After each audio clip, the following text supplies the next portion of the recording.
Alors j'étais ravi qu'on me propose ce projet, parce qu'évidemment un mur de chapelle, c'est un rêve de peintre assez standard.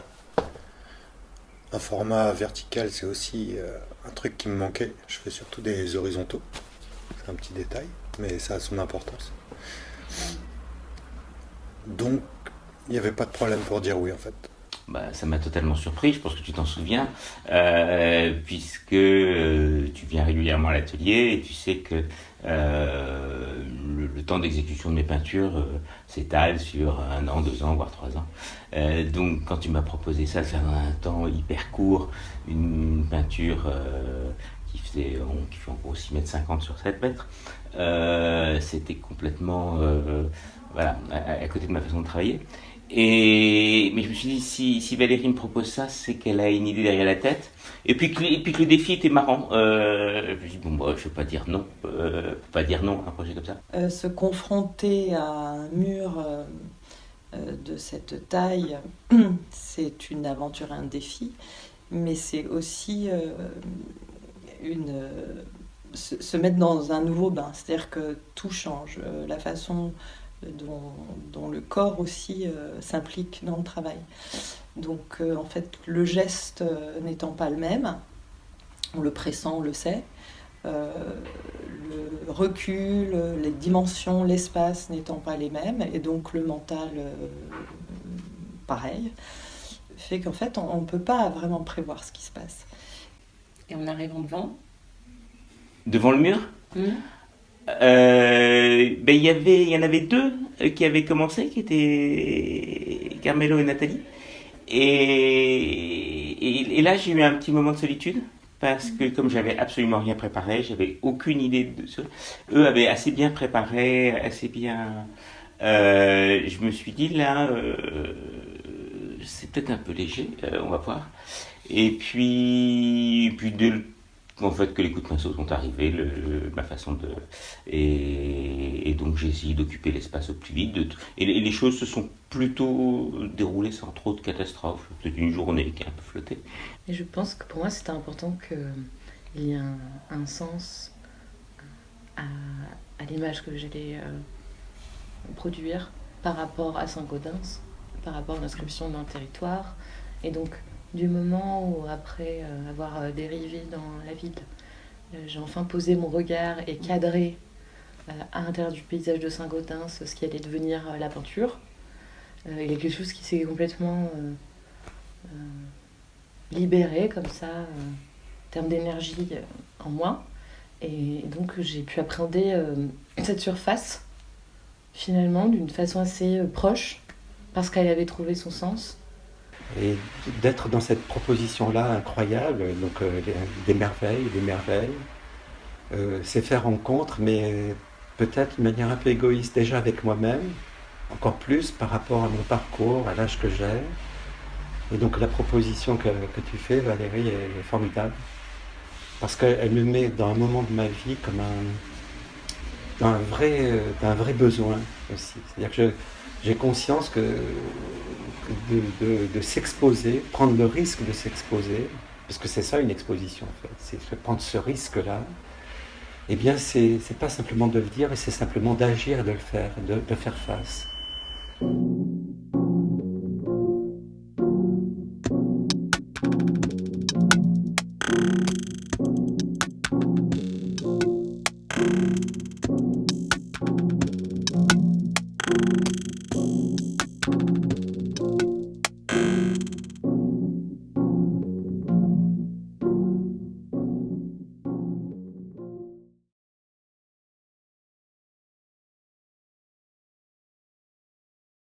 La façon d'aborder le mur, c'était autre chose.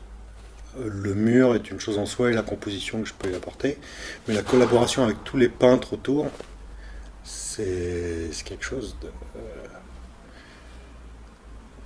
très intéressant, mais on sait pas comment ça va tourner évidemment. Donc ça aussi, ça m'a enthousiasmé. Je me suis dit ça peut être une catastrophe, c'est génial. Alors, même chose, quelque chose de nouveau, bon, on se connaissait pas tous, euh, à la fois extrêmement porteur et passionnant de voir comment les autres travaillent, de pouvoir échanger, regarder ensemble, et en même temps s'adapter à cette promiscuité, parce que voilà, l'habitude de la solitude en atelier. Mais je dirais que voilà, ça fait partie du bain dans lequel on est jeté là pendant soit une quinzaine, soit chacun à son rythme sur son mur. Donc en fait, tout est à l'aune de ce défi, à la fois imprévisible et dans lequel on essaie quand même de projeter, de maîtriser quelque chose. Mais tout l'intérêt, je pense, c'est justement ce défi dont je parlais, c'est de ne pas tout maîtriser pour qu'il en sorte quelque chose de nouveau qui va nourrir le travail à venir.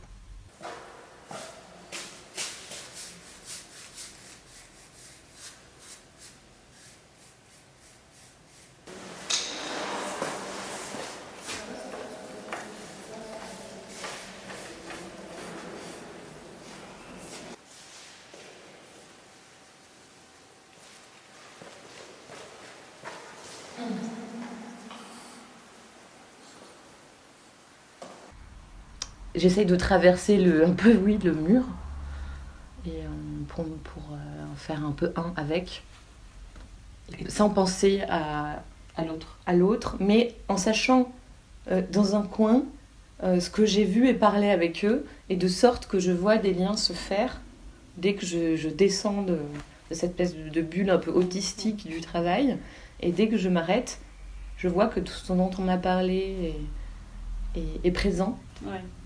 Mais pas dans le moment même où je travaille. C'est sûrement pas cette exposition incroyable avec des artistes que je ne connaissais pas physiquement, je connaissais leurs œuvres, mais de cette rencontre-là, c'est extrêmement intimidant. Alors j'en ai fait des pas, mais là c'est extrêmement intimidant parce que tous, on est sur cette notion, il ne faut pas oublier, d'éphémère.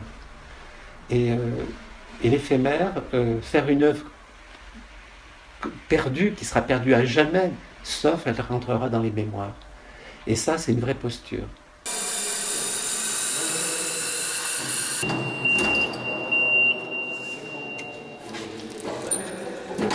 Ce sera facile, mais c'est surtout les contenus, pour que je puisse... Oui, mais c'est parfait. Je ne savais pas que ça existait. Il y en a peut-être deux, là, non? Et alors l'eau, je peux vous montrer si vous voulez où il y a l'eau, mais on peut en récupérer plus. Ouais. Hop. Drôle de palette.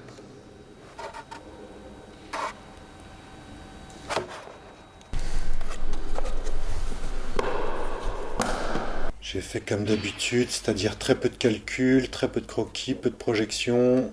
Je me suis posé devant le mur pendant un certain temps. Et voilà, je me suis lancé.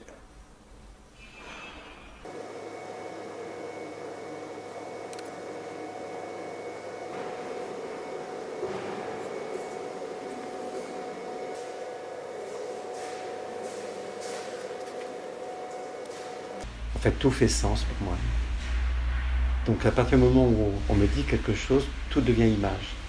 Et c'est comme ça que j'arrive à retenir. Et donc je suis toujours dans cette question du contre-pied, du décalage, du déplacement. Pinceau. Ça. Oui.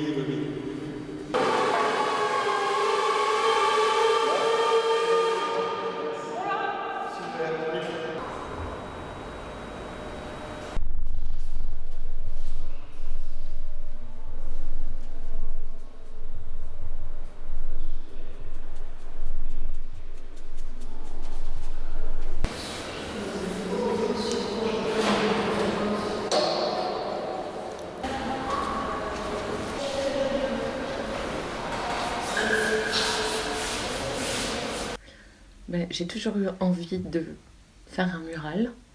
J'ai l'impression que comment a évolué mon travail et ma peinture ces 10 dernières années, que tout s'inscrit et se révèle sur ce format-là. Je retrouve, je revis presque à reculons comme ça, comme un flashback. C'est à la fois très physique parce que on est constamment dans le mouvement à reculer, à anticiper et c'est vraiment tout est décuplé en fait. C'est un jeu, un dialogue avec la peinture. C'est la peinture à un moment donné qui crée sa propre. Je sais bien que c'est moi qui tiens le pinceau, mais au fond, la peinture crée sa propre logique.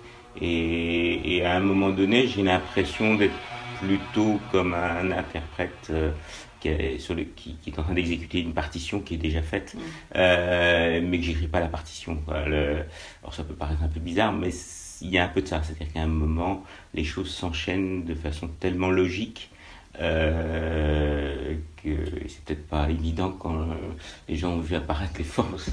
Mais il y a une apparition. Oui, les choses s'enchaînent de façon un peu tac, tac, tac, tac.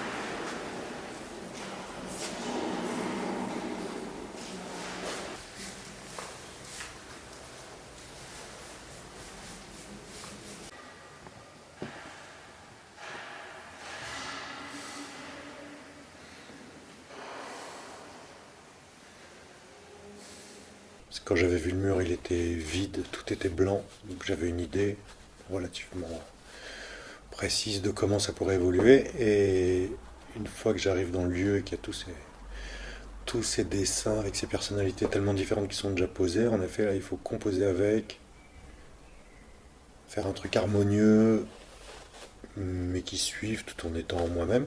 Le mur, c'est un élément très présent dans mes peintures. Pas seulement en tant que support, mais aussi construction. En termes de construction, de verticalité, de bâti. On me dit souvent qu'il n'y a pas d'humain dans ma peinture, mais pour moi, il est là dans ce qu'il construit, dans ce qu'il élève au milieu du paysage. Et pour moi, tout ce bâti vient vraiment dialectiser les zones de paysage. Et donc oui, des formes apparaissent, des formes disparaissent. Elles s'imposent, et si on montre trop une forme qui n'a pas, tout se casse la figure, et c'est un jeu d'équilibre, mais qui est plutôt à être en écoute de ce qui apparaît que d'imposer. Dès que en tout cas, j'ai l'impression d'imposer quelque chose, je vois la peinture Donc j'ai fait très attention, comme j'avais peu de jours, de faire ce genre de bêtises, c'est-à-dire d'imposer quelque chose qui casse tout l'équilibre et la logique et qu'il faut aller rechercher et retrouver. Ce qui est un peu mon quotidien à l'atelier.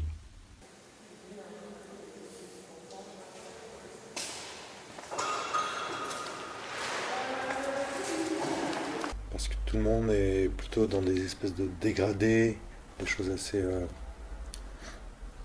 veloutées, pastel, pas que, mais bon. Donc arriver avec un truc trop tranché, non. Du coup, j'ai changé un peu d'axe. Moi, ça m'intéresse toujours de changer d'axe. Ouais. Mais c'est toujours bien qu'on me force un peu parce que j'ai pas de raison de changer d'axe quand tout marche bien normalement. Donc ce genre de situation est tout à fait constructive.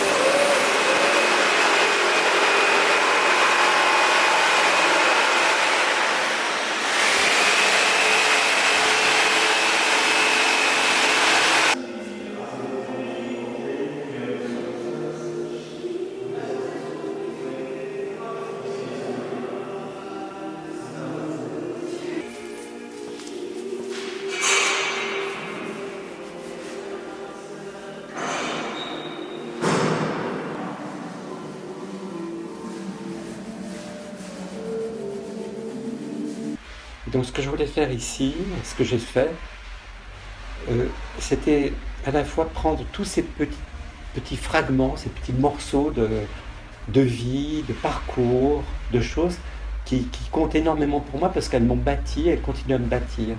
Plus fort que jamais, ça ne m'appartient plus. Elles sont livrées, comme on livre une histoire, comme on livre un récit. Et ça, j'en avais vraiment besoin aujourd'hui. Et ça appelle, ça veut dire qu'en fait, c'est pas fini, que l'histoire continue.